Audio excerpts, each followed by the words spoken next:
Hello and welcome back to my 10 favorite people. Hope you're doing well. I'm incredibly excited for today's video because we're getting very close to completing this Bitcoin reaccumulation phase in yellow. But unfortunately, I'm seeing many investors throwing in the towel now because of how painful the past few months have been. And when we look at the three main drivers of Bitcoin's price right now, seasonality, the election coming up in November, and the Fed's monetary policy and the market's rate cut expectations, it's really unfortunate seeing a lot of people giving up now when we're getting very close to the finish line and all the stars are aligning for a rally to start in November. And now I know a lot of you weren't around for previous cycles and these previous reaccumulation phases. Me, myself, I wasn't around in 2012 or 2016. I joined this market in 2017, but I can assure you 2019 was just as boring and just as painful as what we've seen so far this year, where everybody got ahead of themselves with their expectations and slowly lost interest and gave up hope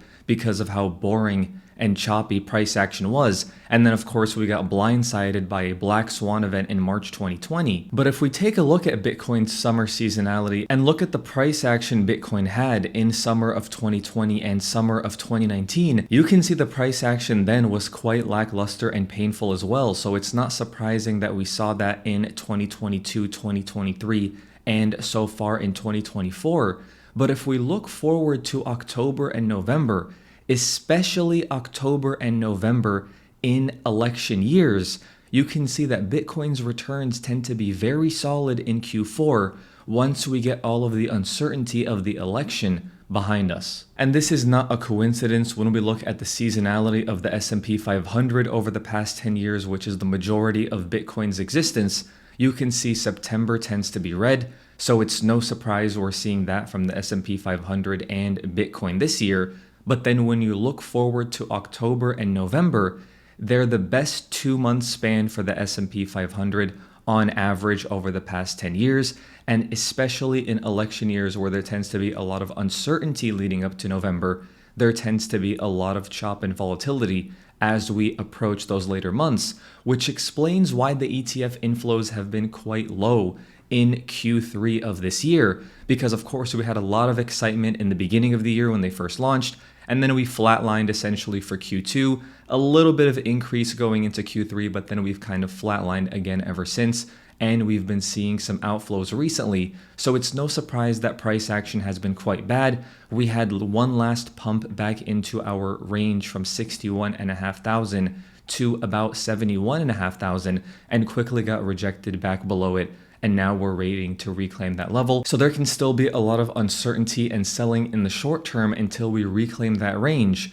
But I do think the worst is behind us. And you can see that very clearly in the market sentiment and how many people are giving up hope and exiting this market. So based on seasonality, we just need to survive September. And it's likely that we're going to have a solid Q4 once this election is behind us. And speaking of the election, our second most important driver of Bitcoin's price right now, we saw Trump starting to pull away slightly, but after the debate that we had a couple of days ago, we see those odds back in line, and even Harris leading by a percentage point right now on Polymarket. And we know that as long as these odds remain close and we know that markets hate uncertainty, we really have to keep our expectations muted until we make it to November, because on average in election years, we see volatility pick up as we approach the actual election date. And so far this year has been no different. Ever since we bottomed on the S&P 500's volatility in June, we've been slowly taking our way higher as we approach November. So it's no surprise the S&P 500 has been quite volatile over the past few weeks. 1 week we have a huge sell-off, then we bounce. We had the Japanese yen carry trade blowing up or whatever caused the volatility we had towards the end of August. And we know that S&P 500 volatility tends to carry over to Bitcoin. So we have the S&P 500 trying to hold on to its 20-week moving average for dear life. And with Bitcoin being more volatile, it's a bit lower, trying to hold on to its 50-week moving average. And until we get past this election in November and markets finally get some certainty on who the next president is going to be, we have to remain calm and conservative and sit on our hands and be patient during this reaccumulation phase until the election is behind us. So far we have seasonality pointing to October, November. We also have historic volatility and the election getting sorted by November. And finally, that leaves the Fed's monetary policy. I'm not going to make an argument on whether rate cuts have to be bullish or whether rate cuts have to be bearish, but what we can see very clearly is that September is when the Fed is going to do their first rate cut of 25 basis points, but then in November, the market is expecting them to start to become a little more aggressive with the rate of decrease and cut rates by 50 basis points. This makes a lot of sense for many reasons. For one, they don't want to look political and maybe make the markets panic by cutting by 50 too early. So starting slow with 25 kind of normalizes things and lets them ease into cutting rates more aggressively. So we're expecting more aggressive easing starting November. And if we look at the US dollar index, about a month ago, we said it was likely we would hold support down here at about the 101 region because it has been support many times for the US dollar index going all the way back to January 2023. And although we're expecting this to break through eventually, we said it would make a lot of sense to bounce here first, maybe get rejected by those moving averages, and then rolling over into the November-December timeframe, which aligns nicely with our expectations for the election and for seasonality as well. So you can see that many things are pointing to November, whether it's aggressive easing or when we expect the US dollar to roll over. And I know the US dollar index moves very slow and it can be quite boring to monitor, but it is important to us because our last two Bitcoin mania phases required those prolonged drops in the US dollar index, and that's what sent Bitcoin parabolic. So while the US dollar index has been in this range, yes, we saw a retrace back to previous all-time highs, but if we're really going to see Bitcoin enter price discovery, we want to see the US dollar index roll over aggressively and head back to those previous regions where Bitcoin really took off in the $90 to $95 area on the US dollar index. And that's also conveniently when we had those incredible alt seasons as well. I get a lot of questions on altcoins, but until we see the US dollar index roll over aggressively and I see Bitcoin enter price discovery, I don't want to try and figure out which altcoins are going to do well or do poorly. I would rather keep my portfolio relatively risk averse.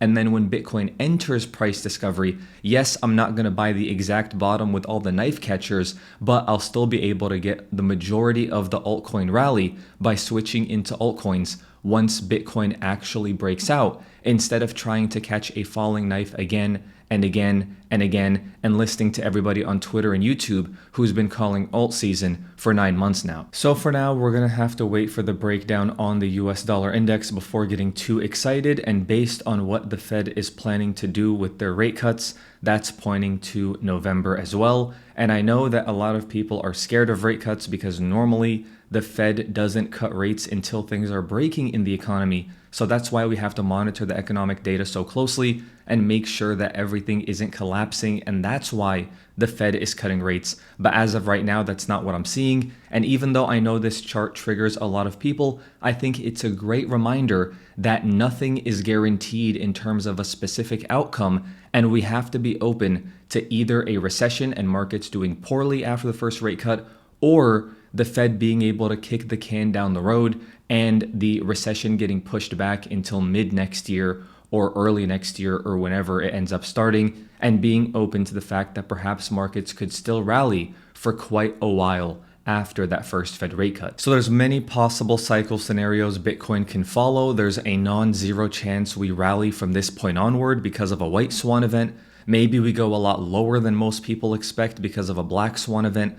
But for me, the normal cycle scenario makes the most sense, and I really expect the rally to start picking up in mid to late November when this election uncertainty is behind us. So we can argue about how low Bitcoin might go. I decided to go ahead and update these labels because I was getting a lot of questions and confusion based on the fact that I had this area marked out as unlikely, even though I kept saying that it was possible. So I went ahead and updated what my current expectations are for each of these support levels. We don't have to go to the 40 to 44K region, but it is definitely a possibility I am open to. And of course, even though I'm not reliant on Bitcoin going back to the 30K region, it's not impossible that that would happen in a black swan event. So being open to multiple outcomes really helps manage emotions in this volatile market. And for now, I still think Bitcoin is very comfortably within its fair value range. This isn't an overvalued region where I'm tempted to sell, and I'm not tempted to buy until we head into the undervalued region if we go that low. So we'll just have to monitor the economic data and see what happens. But speaking of economic data, we still have the unemployment rate, which is the Fed's preferred measure of employment, well below the average we see at the start of recessions, and we're still below the cycle low of the great financial crisis. So I think there's still a lot of time that markets still have to rally before we enter recession, and we can take a look at the continuing jobless claims, which is the actual people filing for unemployment continuously. Very good proxy for the number of unemployed people, in my opinion. That's about 1 million people below its recession start average. And then finally, my favorite thing to measure as a proxy for layoffs, initial jobless claims, still well below our cycle highs of June 2023. Today, we got a print of 230,000, which is still well below the 260K cycle high, and still 130,000 people below the recession start average of 360K. As for the second part of the Fed's mandate, inflation, we still have core PCE sitting quite decently above 2%, but I do think this is lagging a bit and will roll over eventually. My leading indicator for inflation, which tends to update a lot more quickly, is Trueflation. I know a lot of people love it and there's a lot of people that hate it, but I think it tends to get the trend quite right. And the fact that it's printing 1% here, I do think that inflation is still going to be heading down for a while now. And right now we're seeing the lag effects of the Fed's hiking cycle, and it's going to take a while for this to continue working its way down, but we'll continue to monitor it closely as the months progress. And now that inflation is quite a bit lower and the labor market is still doing okay, even though it has been weakening recently, it's hard for me to say we're going to enter a recession immediately, and that's further backed up by what we see from the real GDP estimate from the Atlanta Fed, coming in at about 2.5%, still well above the zero level where the recession would potentially start. And if we look at what's been happening over the past few quarters, we're still well above the zero level. And I'm not saying the economy is the best it's ever been and we're never going to enter a recession. We know this has been driven by the national deficits run by the federal government, spending way more than they're earning, with a federal deficit of $1.5 trillion in the fiscal year of 2024. And this is no different than what we saw in 2023 and 2022 as well. So the federal government is doing a ton of spending to keep the economy afloat while the Federal Reserve was fighting inflation. So this federal deficit will become a huge issue eventually, but in the meantime, it's keeping us out of recession. And if we look at the US government debt over the past few decades and its relationship with the M2 money supply, you can see the US national debt has been going up quite aggressively. I zoomed in a little bit over here so you can see how we're seeing this curling effect on the M2 money supply and how it's starting to turn its way up. Now, I know the US M2 money supply moves quite slowly, but that's just how a lot of these macro indicators tend to work.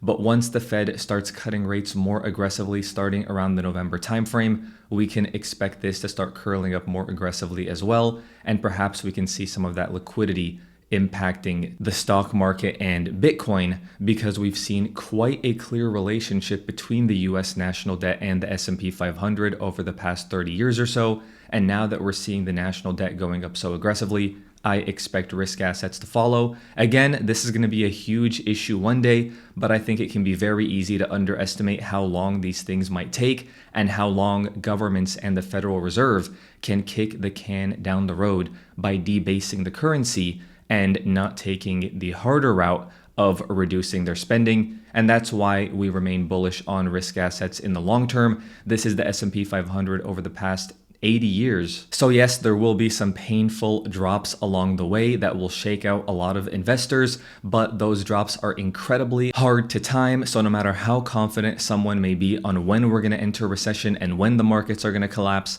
I have found it to be a lot easier by zooming out and focusing on the big picture and what's likely to happen on longer time frames, which is why we remain bullish on the S&P 500. And as a result, we remain bullish on Bitcoin. Yes, there could be some short-term volatility while we get through this reaccumulation phase, like the reaccumulation phase we've had in the previous cycles. And there's always a possibility of white swan or black swan events.